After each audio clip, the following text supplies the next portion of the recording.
So I turned a late start into steady retirement cash flow by using secured alternatives. So I'm going to show you how to figure out if you have enough saved and more importantly, what to do about it here in 2026. So I want to welcome you to this week's video in our 52-week series, which is focused on practical retirement catch-up and passive income for late starters aged 40 to 65 and beyond. So if you've been asking yourself whether your current savings, combined with Social Security and perhaps any pension, will be enough to retire comfortably or at all, for that matter, well, this conversation is for you. Many people in our audience feel behind. I personally experienced that same worry. For years, I watched the numbers. I wondered if I would have the resources to make retirement work myself without stress. Today, we're going to be addressing this directly with 2026 data, honest calculations, empathetic discussion, realistic strategies. Realistic, right? Can help strengthen your position. So we're going to cover how to assess your gap, factor in longevity and inflation, maximize foundational income, layer in secured alternatives like seller finance notes, and maintain the right mindset for consistent progress. Everything is going to be practical, data-driven, and grounded in what actually works for late starters. So let's get started. It's pretty common to reach your 50s or early 60s and realize at that point the traditional path might not be enough, right? May not provide the full security that you've hoped for. Median retirement savings for Americans aged 55 to 64 is around $185,000. 65 to 74, it's around 200,000, which means that half the households have even less saved. So the averages are higher only because a smaller percentage of people with large balances pull them up. So Social Security is helpful, but it isn't enough. Social Security median average monthly retirement benefit is for 26 is somewhere around $2,071. For most people, though, it's only going to replace about 30 to 40% of the pre-retirement income, and there's a significant gap there. So financial planning guidelines often recommend replacing 70 to 100% of your pre-retirement income to maintain your lifestyle. So that's about the range we're looking for. In particular, the early retirement years are when travel comes into play, your hobbies, you're still relatively young in terms of retirement. So those things are going to come more earlier, right? And at least on average, right? The travel, hobbies, healthcare, and leisure activities tend to cost more. So if your household is currently spending, let's say, $70,000 a year, well, you might need $49,000 to $75,000 or higher, right? An annual retirement income, all adjusted for inflation, right? Over a retirement that could last maybe 25, 30, or even 35 plus years. You want to plan for a longer life, right? Given increasing longevity. So hopefully you've got 30, 35 plus years, right?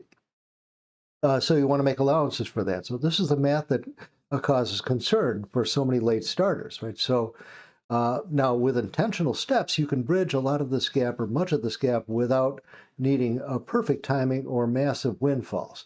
So you want to run your own detailed numbers. You want to avoid relying solely on general averages or rules.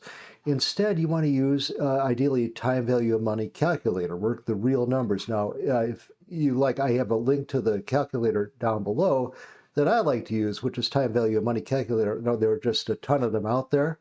But if you want to use mine or see what the one I use, well, there's a link to it down below. Okay, now they're readily available. So the tool is going to allow you to input your situation, right? Your current savings balance, your expected Social Security payments, and any pension income, your assumed inflation rate, right? Factor that in. Investment returns and the amount you're planning to withdraw, right? You want to plan your withdrawal amounts.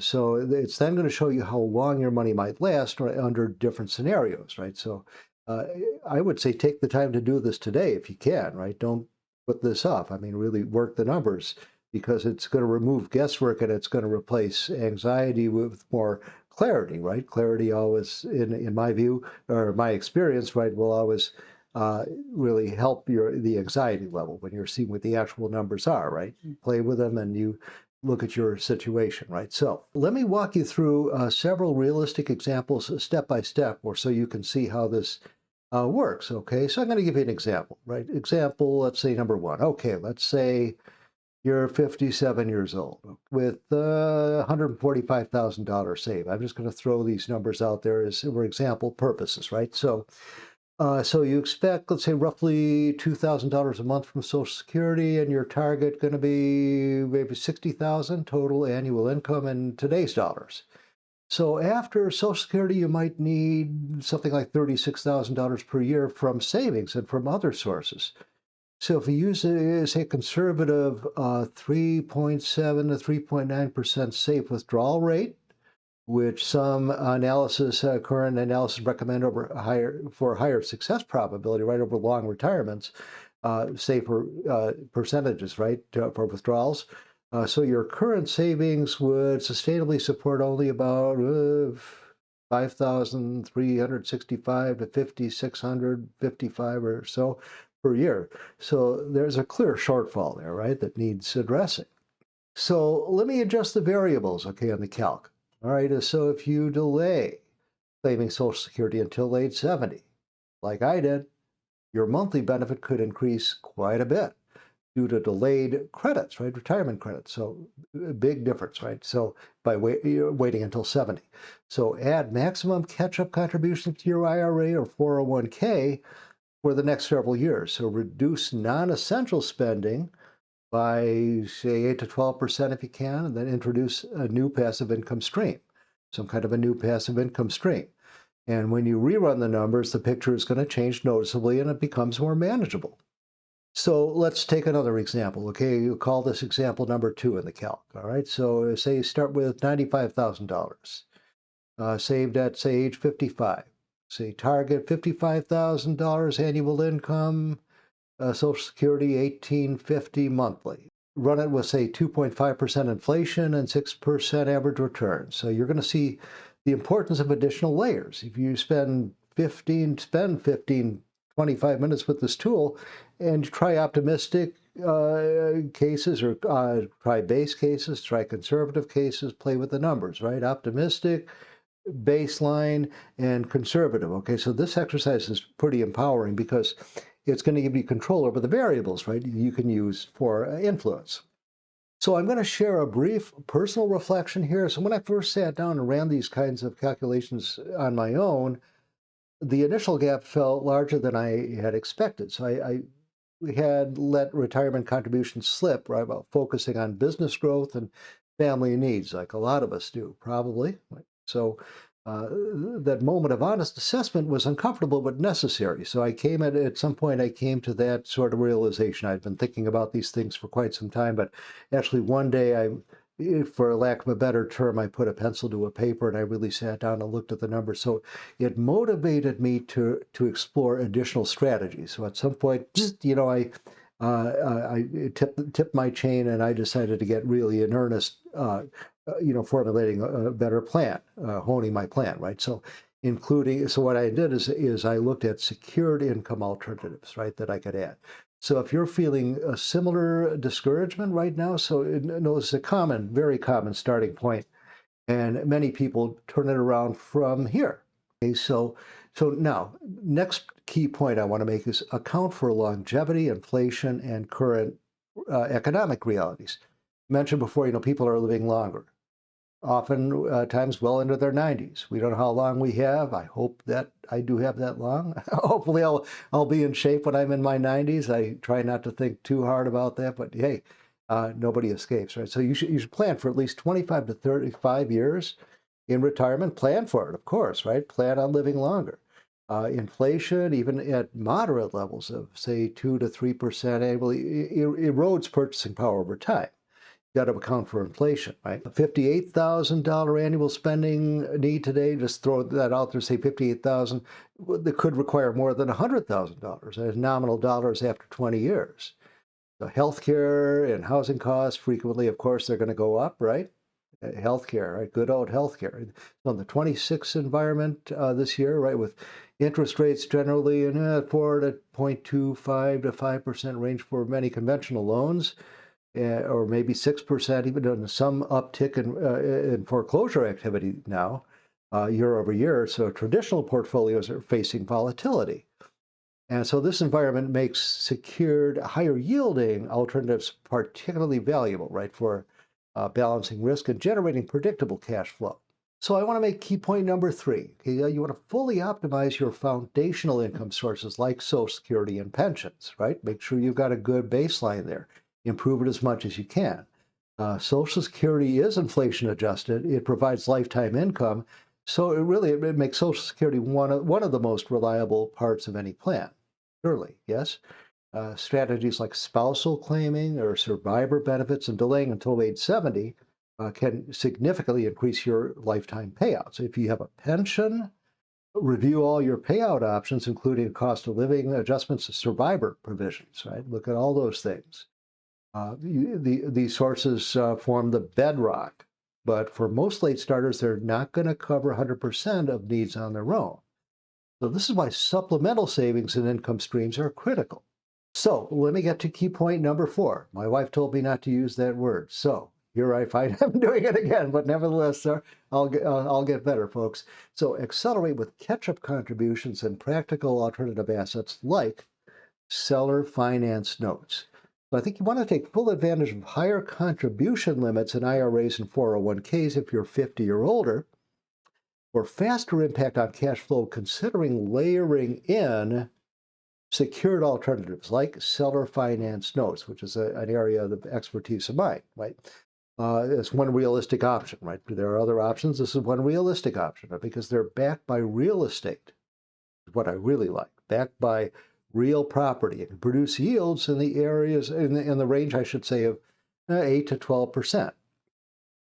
And that's without doing anything. That's what the notes are written for currently. In other words, on the secondary market, you can raise your yields considerably higher by discounting the purchase price and bringing in partners and restructuring and all those. But I'm not going to cover that right here. I'm just generally speaking of the secured assets, right? The seller finance notes as to what they're written for in the secondary market.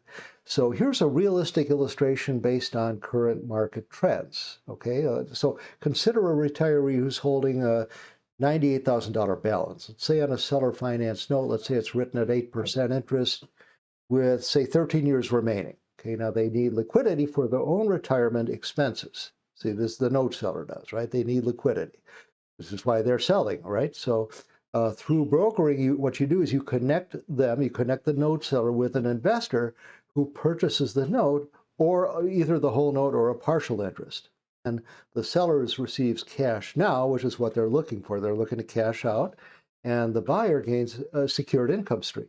The broker facilitates the transaction using the funder's capital with no personal money required up front. So in these situations that I've handled, the type of transaction has created reliable monthly payments that supplement Social Security and existing savings effectively. And of course, every note is different. Every individual circumstances are different, right, depending on property location, credit of the borrower, right, payment history, and market conditions, which is why it's always smart to perform thorough due diligence. That's is essential, right? Conduct your own team of qualified advisors, or I should say, consult your own team of advisors, qualified people, right, to make sure it aligns with your specific financial goals and risk tolerance. I mean, that should go without saying, but I want to point that out. Make sure you get expert advice, right? I want to expand a little bit here on partial purchases because partials, that's purchasing part of a note, not the whole note, right? Excellent flexibility in a transaction like this. So an investor might buy the rights to, say, the next 60 to 84 months of payments. I'm just throwing this number out there, right? Say on a larger note, say there's $135,000 note, and the investor buys 60 to 84 payments or something like that, right, for a discounted lump sum. So this provides immediate higher cash flow for retirement spending while the original note holder keeps the remaining payments. So structures like this have helped late starters generate 900, $1,000, almost $1,000 to $2,800 or more in additional monthly income, passive income, right, for retirement, depending on the size and the terms of the note. Sourcing quality notes, performing notes, very important. You want to source quality notes. You don't want junk, you want quality notes, don't we? Of course.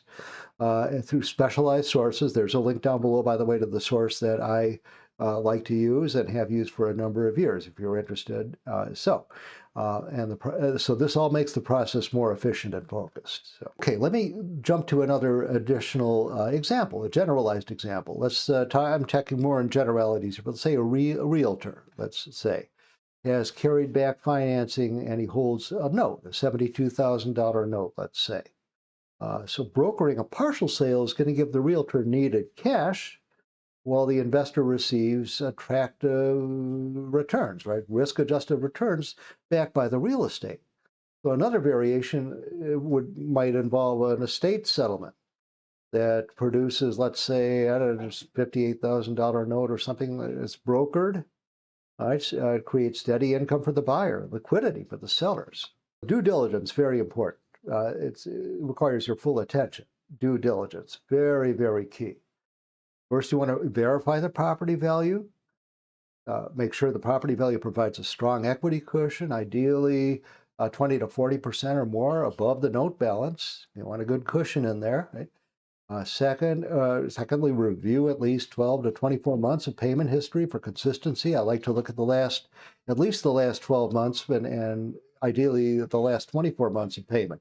You want seasoned notes. You want consistency in the payment records, right? You want to make sure it's being paid down by the person making the payments, right? Third thing is confirm clear title. Title, very important, right? No senior liens. You want to make sure you're in first position. Right?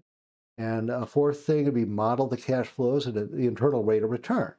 Use the time value of money calculator. Again, I would make reference to that calculator link I have down below. There are a ton of these TVM calculators out there, but that's the particular tool we use in this case, TVM, time value of money calculator. So fifth thing, you want to understand the foreclosure process, know about it in the relevant state that the note is located or the property is located in, right? But we prioritize performing notes. And the sixth thing is you want to factor in servicing at any costs. So this is a disciplined approach, protects your capital, supports sustainable retirement income. So I want to make key point number 5, cultivate the right mindset, and you want to commit to consistent small actions that compound. So it's easy to feel paralyzed by the gap. Paralyzed, right? I mean, it's happened to me before, but I gradually got over that. Now I look at the numbers, I look at the real situation, I meet every situation head on. But just saying, it's easy to feel paralyzed by the gap. You want to shift your focus to what you can control every month. This should be obvious, but I want to make that statement. Even starting with $5,000 to $15,000, let's say, deployed into higher yielding as secured assets, and reinvesting the income creates meaningful growth over time. So use tax advantage accounts like IRAs for note investing were permitted, right, to defer taxes on those yields. So I want to touch on another TVM calculator example, right, just for illustrative purposes. So let's take $10,000 invested at a net 9% annual yield, let's say, with monthly compounding over 17 years, let's say, and moderate withdrawals beginning in year 6. Okay, you're going to see how it supports ongoing income while preserving capital. Try $7,500 at 8.5% with additional monthly contributions. Run $22,000 at 7.5% over 20 years. Each scenario highlights the power of consistent action and higher yields. So here's one more note example. An $82,000 performing note. Again, I'm throwing this out there. Some examples, some numbers, right? $82,000 note. Say it's partially purchased, generates $1,400 monthly for the investor. Now, this type of cash flow, it helps bridge the retirement readiness gap, but for many in their 50s or 60s, results are going to vary by the specific deal, which is why professional review is essential. So while many have seen positive outcomes with similar approaches, your individual results are going to vary, right, depending on the particular opportunity, the timing, how they fit your overall plan, and this makes consultation with a qualified person, professional, right, a wise habit.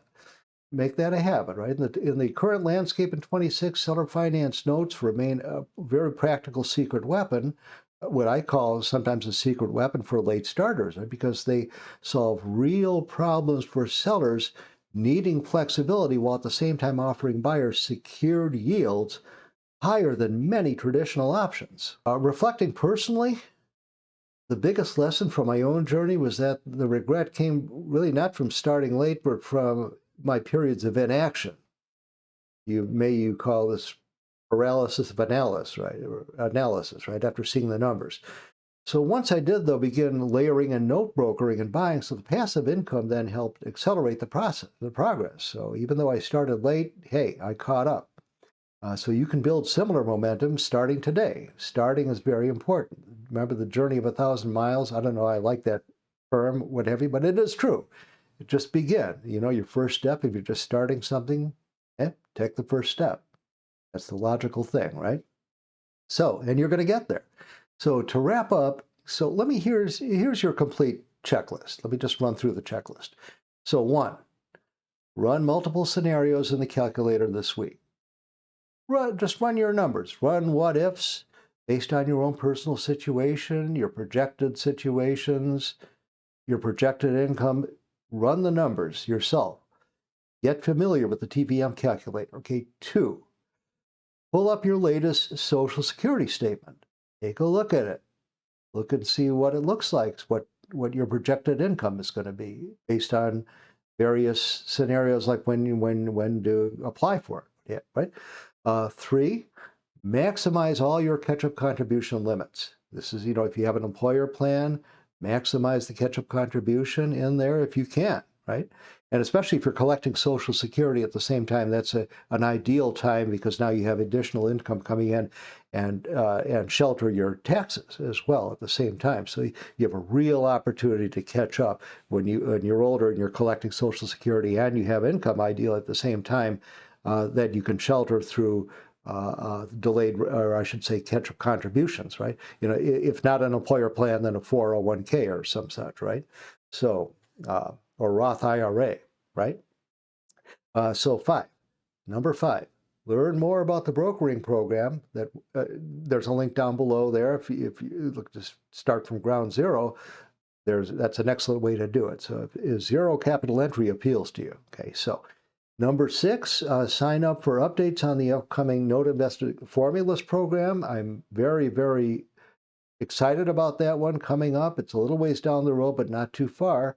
I'm going to be offering an excellent program on Note Investing Formulas program to show you how to really increase your yields in ways that you've never thought of before, right? And number 7, identify and reduce 1 or 2 spending areas. So there are 2 levers you can pull in the grand scheme of things, money-wise, to increase your wealth, right? And that's increase the amount, increase your income and reduce your expenses, right? So, and if you can reduce 1 or 2 spending areas, take a good hard look at something you might be a subscription or whatever it might be that you're not using. And it's just elementary, but I just want to point that out because, cut out all the fat, right? Doesn't mean you can't re-up if you decide you really need something, right? Okay, so number 9, schedule an annual plan review. Okay, review it annually, or at least on a regular basis, right? Number 10, I should probably mention, stay patient, right? Consistent. I'm not a psychologist, I'm my own psychologist, but I just want to point that out as well. Yeah, you want to stay patient and consistent with it, because small steps compound really powerfully over time. So retirement security, it's achievable, even for late starters. I'm living proof of that. Like when you combine honest assessment, optimized foundation, smart alternative layers. Right? So, okay, that's it for this video anyway. Thank you for watching this full in-depth video. I hope it provided some clarity and some encouragement and some information for you that you can use. And please leave a comment down below with your biggest takeaway or the one question that might still be on your mind. I do read every one of them. So If you're finding value in this series, subscribe, like, and enable notifications so you catch the future episodes. We're going to be covering a lot of ground here. By the way, head over to noteinvestors.com for the more information on the programs that I mentioned before. You have more time and options than it might feel like right now. So take that small step now. Today, I'm going to see you in the next video. Stay consistent, and we'll see you there. Bye-bye.